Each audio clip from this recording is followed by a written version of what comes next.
అయ్యగారు ఏమైంది? అయ్యగారు ఏమైంది? ఏమైంది? ఏమైంది? పార్టీలో భరోసా పొలిటికల్ పార్టీలో నేను ఆంధ్రప్రదేశ్ రాష్ట్ర అధ్యక్షుడిగా ఉన్నా. ప్రజల్లో చైతన్యం తీసుకొస్తున్నా. ఓటుకు నోటు తీసుకోకూడదని చైతన్యం తీసుకొస్తున్నా. దొంగ నాయకుల్ని తరిమి కొట్టాలని చెప్తున్నాను. ఒక న్యూ చేంజ్ తీసుకొచ్చే ప్రయత్నం చేస్తున్నా. ఈరోజు నేను నడుస్తుంటే ₹1 డబ్బు పంచకుండా వందలాది మంది ప్రజలు నా వెనక నడుస్తున్నారు. ఇది అసూయ కావచ్చు, ద్వేషం కావచ్చు, వీడిని ఆదిలోనే విరగొట్టకపోతే స్టార్టింగ్లోనే వీడు చాలా పెద్దోడు అయిపోతాడు అన్నటువంటి కుట్ర కావచ్చు, ఏదైనా కావచ్చు. సో ఏదైనా నన్ను ఇక్కడ నుంచి పాడేరు నియోజకవర్గం నుంచి తరిమేయాలన్న ప్రయత్నమే చేస్తున్నారు.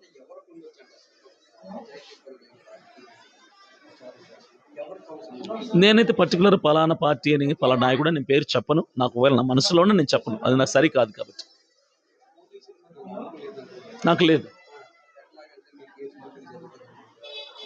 ఇది జరుగుతుంది కదా, చివరికి నా మీద వేసే ప్రయత్నం చేస్తాను. నా వాళ్ళని తీసుకెళ్ళి ఇప్పుడు ఇద్దరిని పెట్టారు అక్కడ, చిన్నపిల్లోడు ఒకడు, పెద్దోడు ఒకడు. వాళ్ళని కొట్టి మీరు ఎందుకు చేశారు చెప్పండి అని ఇన్వెస్టిగేషన్ చేయడం ఎంతవరకు కరెక్ట్?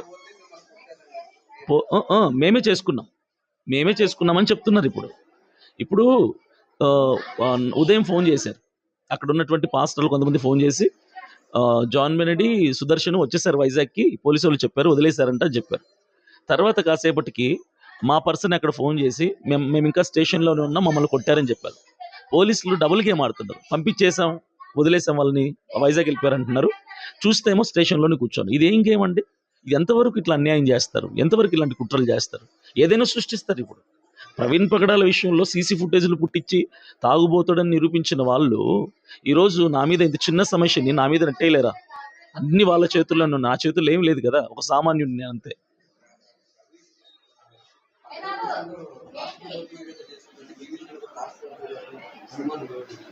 ప్రవీణ్ పగడాల విషయంలో పూర్తిగా జరిగింది అన్యాయమే అండి, న్యాయం జరగలేదు కదా. ఆయన తాగి చచ్చిపోయిన ఏ మనిషి కూడా 4 రకాల బ్రాండ్లు తాగి డ్రైవింగ్ చేస్తాడు. ఎంత పచ్చి తాగుబోతు కూడా ఒకటే బ్రాండ్ మెయింటైన్ చేస్తాడు. అలాంటిది ఆయన అంత హైయర్ అఫీషియల్ అయ్యి ఉండి డ్రైవింగ్ 2-వీలర్లో హైదరాబాద్ నుంచి రాజమండ్రి ప్రయాణం చేస్తున్న వ్యక్తి 4 రకాల బ్రాండ్లు తాగుతాడా? కానీ దాన్ని ప్రూవ్ చేశారు వాళ్ళు.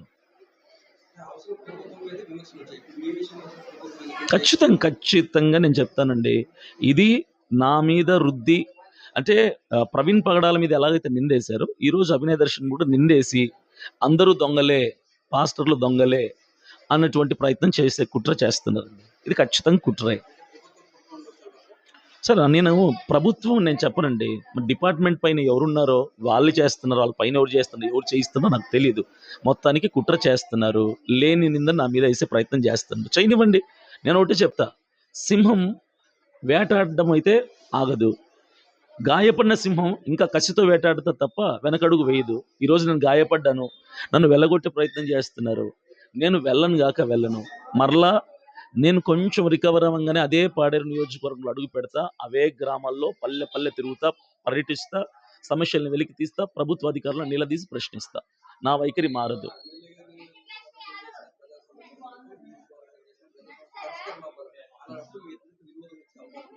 సార్ వస్తే రాని నేను చేయలేనండి. నేను ఈ ప్రభుత్వాన్ని అంటం లేదు, లేదంటే అక్కడ ఉన్న ప్రెసెంట్ వైసీపీ పార్టీ ఎమ్మెల్యేని అంటం లేదు.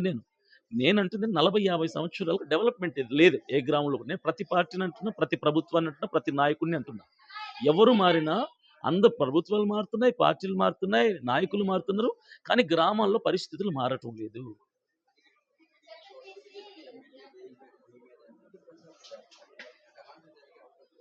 అన్న నేను ఒకటి చెప్తున్నాను, నేను అంత పర్సనల్గా నేను మాట్లాడడం నాకు ఇష్టం లేదు. ఎందుకంటే ఆల్రెడీ నేను దెబ్బతిని ఉన్నాను. ఇప్పుడు పర్సనల్గా మాట్లాడితే నన్ను ఉన్నట్టు కూడా లేపేసే ప్రయత్నం చేస్తారు. సో నేను అంత పర్సనల్గా నేను మాట్లాడను. నా ఆలోచనలో నాకు కొంతమంది మీద డౌట్ ఉంది, అది ఎప్పుడు వ్యక్తపరచాలా, ఎలా వ్యక్తపరచాలో నేను వ్యక్తపరుస్తాను. Thank you.